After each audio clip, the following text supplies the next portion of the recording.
Muy buenas tardes, buenas noches ya casi. Estamos con Vladimir León, experto en temas parlamentarios, quien nos va a comentar el voto de confianza que hoy se dio en el Congreso de la República. Vladimir, ¿cómo estás? Bienvenido a Política y Poder. Gracias por atendernos. Muchas gracias, Norman, por esta nueva invitación que nos permite compartir algunas ideas sobre la coyuntura política y especialmente hoy sobre el voto de confianza que ha obtenido el gabinete de Adriancén. Efectivamente, hoy lo que se escuchaba y lo que se esperaba, muchos congresistas levantando la voz, aparentemente reclamando, pero al fin de cuentas, cuando las papas queman, todos, o una gran mayoría, pues decidió darle el voto de confianza. ¿Qué te pareció? ¿Cómo se vivió este ambiente el día de hoy? Primero que no ha habido ninguna sorpresa, ¿no? Esto es una crónica de una confianza anunciada, ¿no? Y no es una confianza generada el día que nombraron a Adriancén, sino el día que la señora Dina Boluarte anunció que gobernaría hasta el 2026, ¿no? Entonces, lo que hemos visto hoy es parte del acuerdo que sostiene el gobierno, ¿no? Yo diría más directamente, el control del Ejecutivo no está en la Plaza de Armas, sino está en Plaza Bolívar, ¿no? Y lo que hemos visto hoy claramente es la lógica consecuencia de quienes están gobernando, ¿no? No es casualidad que el primero Tarola, luego de la masacre de Puno, reciba la confianza de este Congreso y que los mismos operadores políticos hoy le den la confianza a un gabinete totalmente debilitado, sin peso político, ¿no?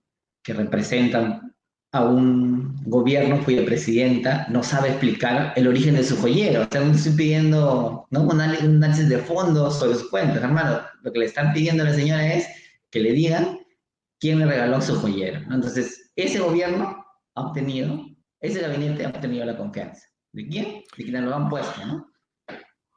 Efectivamente, y vimos quizás, ¿has notado alguna diferencia sustancial respecto al pedido de confianza de Otárola? Porque revisando el mensaje, creo que prácticamente hay una copia y calco de lo que de algún modo otro ya se dijo. No veo muchas ideas frescas aquí, o si has observado algunas ideas frescas, nuevas, algún derrotero distinto que por fin oriente a las políticas públicas hacia el desarrollo que es lo que queremos. ¿Cómo lo ves? No, ya entrando al término de políticas públicas y de anuncios de medidas, como usted bien dice, no tenemos ideas nuevas, ¿no? Claramente el país sigue en piloto automático, ¿no? Y tenemos el clásico conjunto de medidas para reactivar la economía, que son una lluvia de millones en inversión en educación, en transporte, en salud, ¿no? Y el cajón de medidas para luchar contra la corrupción, defender derechos humanos, en fin, un gobierno que no responde por la muerte de 50 peruanos, viene y te dice que va a implementar medidas para los derechos humanos. Un gobierno que no puede explicar los indicios de enriquecimiento ilícito, viene y te plantea ideas para luchar contra la corrupción, ¿no? Y un gobierno que no es capaz de ejecutar su presupuesto, viene y te dice, para reactivar la economía vamos a hacer esto o lo otro. Entonces, creo que centrarnos en qué dijo, qué no dijo en términos de medidas es un poco distraer el problema que tenemos ahora en el país, ¿no? Precisamente es eso, ¿no? Y la contradicción entre la prédica y la palabra, ¿no? Un gobierno que, como bien lo señalas, incluso gran parte de la línea era el llamado a la unidad y al trabajar juntos, ¿no? Pero ¿cómo es que realmente una fuerza democrática podría juntarse a trabajar un proyecto país con un gobierno con menos de con un dígito de aprobación y con una deslegitimación social tan amplia, ¿no? Eso resulta paradójico, ¿no le parece? Claro, el gabinete no ha cumplido ni 2 meses y ya tiene 8% de aprobación, ¿no? Y este Congreso le da 68 votos, casi al mismo nivel que los primeros gabinetes de la época de Sagasti o de Martín Vizcarra, ¿no? Esta votación es señera un poco. Se sabe también que paralelamente con esto hay algunas mociones de vacancia que a la luz de la votación de hoy, seguramente no van a prosperar. ¿Crees que se puede plantear el mismo escenario? Esto demuestra, pues, que efectivamente el gobierno, o sea, el voto de confianza demuestra que el gobierno sigue siendo, obviamente, dirigido desde la Plaza Bolívar, desde el Congreso de la República, y que aquí, pues, todo el mundo, lejos de pensar en el país, están pensando en sus intereses, en permanecer en el poder hasta el 2026 y continuar con la inercia, con la triste inercia que está llevando al carajo a este país. Mira, salvo que entre ahora que conversamos y mañana que se vote la admisión de la vacancia, se haga público algún hecho que haga insostenible a la presidenta, ¿no? Se tenga luces claras del cambio de que dieron el reloj, ¿no?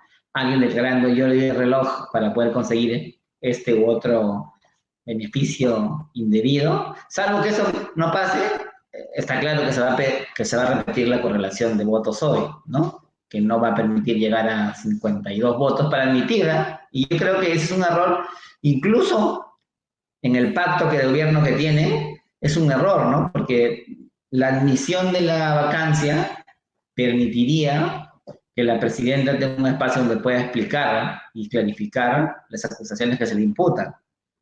Y con eso legitimar un poco los dos espacios, ¿no? Al Congreso y la propia investidura presidencial, ¿no? Pero no hay, como ya nos hemos dado cuenta, ¿no? Esta coalición que gobierna no tiene ningún interés de legitimarse, ¿no? Tienen un objetivo claro de llegar al 26 y en las elecciones del 26 intentar que la ruleta los mantenga en el mismo espacio en el que están. Y yo creo que es importante para la democracia y para el día a día de las personas, identificar a los responsables de lo que estamos pasando. Y creo que esa es una de las cosas más complejas de este proceso, ¿no? Porque, claro, tenemos un gabinete ineficaz para responder la demanda de la gente, ¿no? Que es sujeto totalmente de críticas y observaciones dentro de la democracia. Pero quienes gobiernan, quienes sostienen, ¿no? No están siendo cuestionados o no son parte de un proceso válido de rendición de cuentas. O sea, la población debería tener claridad que no está gobernando la señora Boluarte. La señora Boluarte es un títere de estas fuerzas políticas que controlan el Congreso, que deberían ser los responsables de lo que está pasando, ¿no? Entonces la ciudadanía podría decirle, oye, tenemos un grave problema de seguridad, bueno, que responda Fuerza Popular, que responda Alianza por el Progreso, que responda Avanza País, que responda Renovación. Señores, el gobierno que ustedes sostienen no está siendo eficaz para darme la seguridad que yo requiero para luchar. Alguien decía, un político conocido decía, este no es un voto de confianza, este es un voto de blindaje a la presidencia, precisamente. ¿Coincides con esa precisión? Coincido, ¿no? Pero es un voto de blindaje a ellos mismos, ¿no? Porque la consecuencia directa de que la presidenta renuncie o sea vacada es que ellos acorten su mandato, ¿no? No hay otro vicepresidente. ¿Qué bancadas son las principales culpables, en todo caso, las principales promotoras y las que le dan soporte a este gobierno? Se debe decir, creo, ¿qué bancadas son y han votado a favor de esta? Hoy lo han expresado con su voto, ¿no? Tenemos ahí a Fuerza Popular, su vocero fue duro, crítico con el actuar del gobierno, pero, como bien dicen, los congresistas hablan con su voto, ¿no? Y han hablado por la confianza. Entonces, Fuerza Popular, Avanza País, Renovación, APP, y un sector grande de bloque magisterial y un sector de AP han votado por esta confianza, ¿no? El tono de la presentación del premier me pareció un poquito desafiante, fuerte. ¿No, se sintió así o es que fue una percepción simplemente producto del audio? ¿Cómo se percibió esta presentación?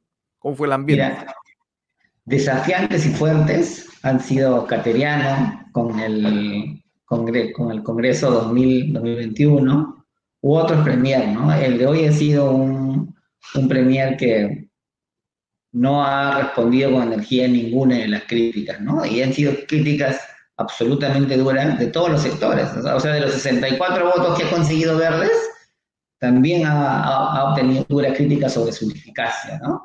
Las Los únicos momentos en que lo han felicitado es por la actuación del Premier, en la que en en la Comisión Interamericana él acusa a las víctimas de victimarias, ¿no? Entonces, es claramente pues la derecha expresando una posición ideológica sobre temas de derechos humanos, ¿no? Yo no creo que haya sido una reacción enérgica, dura, o algún rumbo, ¿no? Ha sido como decía al comienzo, ha sido una crónica de una confianza anunciada y ha sido la presentación un mero trámite en un proceso que ya desde antes sabía cómo iba a avanzar, ¿no?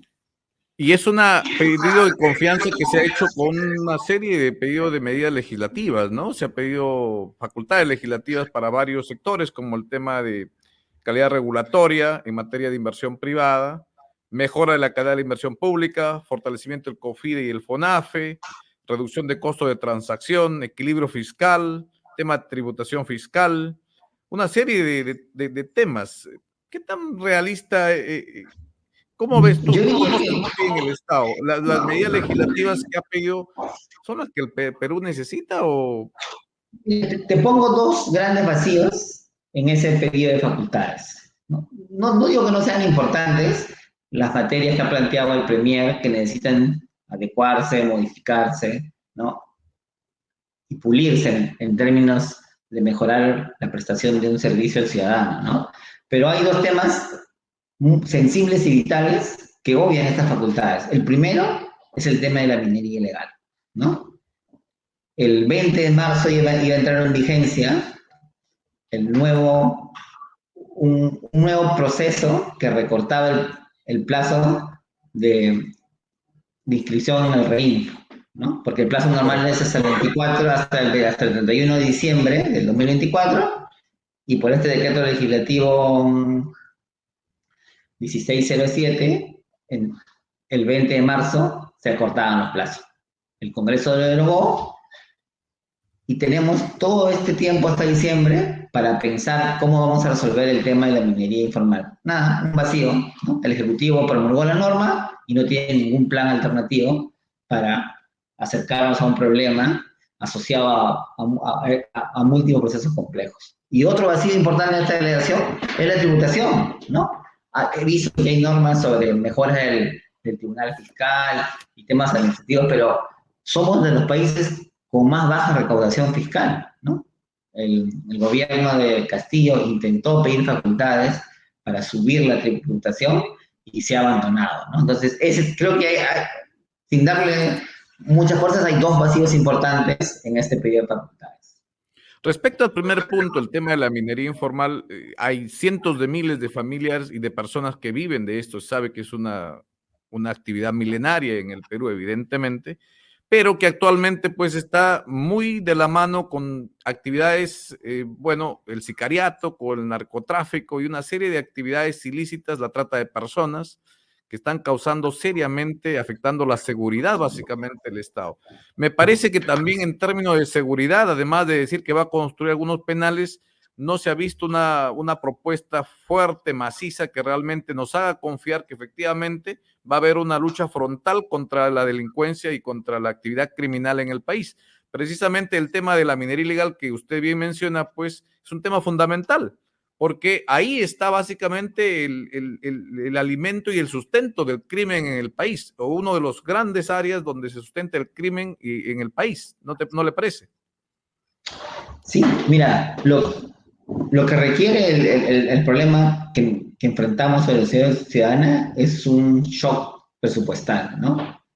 Porque tú tienes bandas organizadas que pueden recaudar entre 1.000 y 3.000 millones por semestre, y tienes al otro lado el órgano que lo va a combatir, que tiene la mitad del presupuesto al año, del cual solo ejecuta el 63%, ¿no? Entonces, necesitas, primero, un shock presupuestal para poder fortalecer el equipo operativo de la policía, ¿no? No es un tema de normas, ni que faltan más leyes, ¿no? Lo que necesitamos es más plata, que se gaste mejor, y más policías en las calles, ¿no? Y una recuperación del territorio. De eso no se ha dicho nada, ¿no? Y como tú habrás visto, muchos policías han dicho En Yungay han cerrado la escuela, en Loreto han cerrado la escuela, en Arequipa han cerrado la escuela. La conclusión va a ser que lejos de que tengamos más policías, van a haber menos, ¿no? Entonces, no hay soluciones claras para enfrentar el problema de la seguridad ciudadana. Te agradezco, estimado Vladimir, tus palabras finales, tu reflexión final. ¿Qué le espera al Perú con este nuevo gabinete, con este nuevo maquillaje de gabinete? Porque, excepto los últimos cambios que hubo, el resto sigue siendo parte del gabinete Otárola. Y sin duda, al tener un premier o un primer ministro que fue prácticamente nombrado por Otárola en un puesto importante fuera del país, responde sin duda a sus intereses y básicamente el piloto automático no está cambiando gran cosa, ¿no? Mira, yo haría una reflexión final pensando un poco en el que, creo que lo comenté en la última conversación que tuvimos, ¿no? Es una coalición muy extendida, pero muy débil, ¿no? Y la debilidad hemos visto ahora. Un reloj Rolex ha generado una crisis, ¿no?